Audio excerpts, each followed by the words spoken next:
aux autorités, j'ai l'insigne honneur de donner lecture de deux communiqués, communiqués dont les teneurs suivent.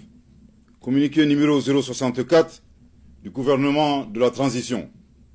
Le gouvernement de la transition constate avec une vive préoccupation une multiplication d'actes inamicaux, de cas d'hostilité et d'ingérence dans les affaires intérieures du Mali par les autorités de la République algérienne, démocratique et populaire. Toutes choses portant atteinte à la sécurité nationale et à la souveraineté du Mali. Au nombre de ces cas que nous condamnons figure, entre autres, 1. L'imposition d'un délai de transition aux autorités maliennes de manière unilatérale. 2. L'accueil sans concertation ou notification préalable et au plus haut sommet de l'État algérien de citoyens maliens subversifs et de citoyens maliens poursuivis par la justice malienne pour actes de terrorisme. 3.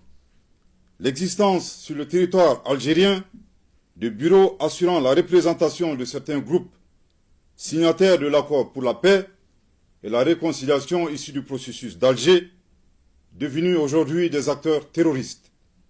4.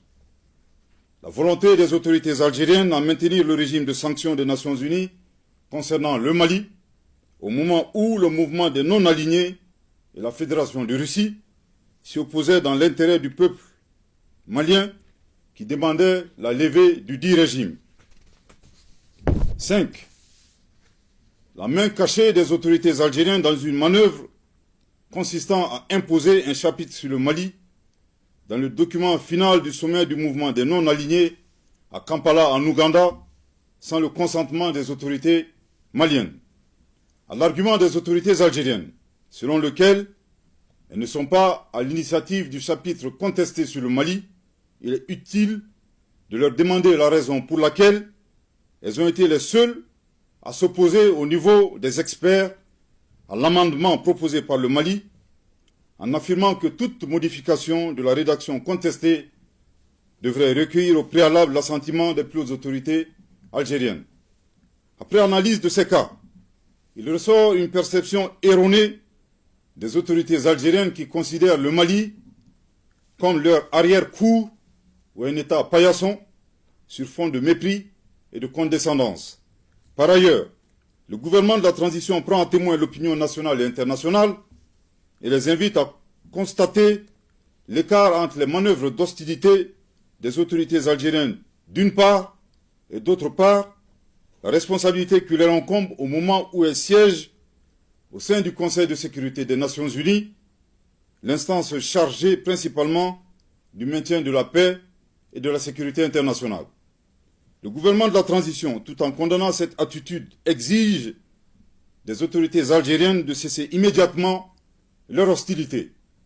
En outre, les relations de bon voisinage exigent des comportements responsables qui doivent être guidés par le sens de l'empathie et le respect mutuel. Le gouvernement de la transition serait curieux de savoir le sentiment des autorités algériennes si le Mali devrait accueillir au plus haut sommet de l'État des représentants du mouvement pour l'autodétermination de la Kabylie. Le gouvernement de la transition saisit cette occasion pour rappeler aux autorités algériennes les relations séculaires et fraternelles qui existent entre le peuple malien et le peuple algérien. L'un des points majeurs de l'amitié entre les deux peuples frères remonte à la guerre d'Algérie, lors de laquelle le Mali a notamment offert son territoire comme base arrière aux Moudjahidines, ouvrant ainsi un front sud. Participer aux affrontements armés contre le colonisateur français en déployant des combattants maliens aux côtés des Moudjahidines sur le territoire algérien pour défendre la liberté et la dignité des Algériens.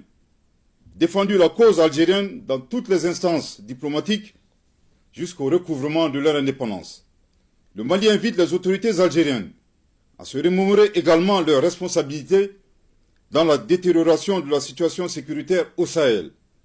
S'il est vrai que l'intervention de l'organisation du traité de l'Atlantique Nord, OTAN, a exacerbé la menace terroriste, il n'en demeure pas moins que c'est l'installation dans le Sahara du groupe salafiste pour la prédication et le combat, le GSPC algérien, puis son allégeance à Al-Qaïda, qui marque l'avènement du terrorisme international dans la région.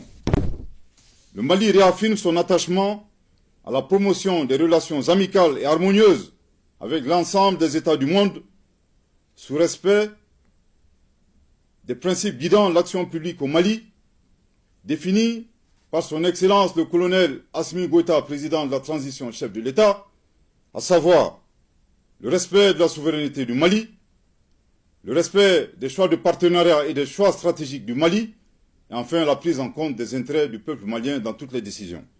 Que Dieu bénisse le Mali et préserve les Maliens, fait à Bamako le 25 janvier 2024.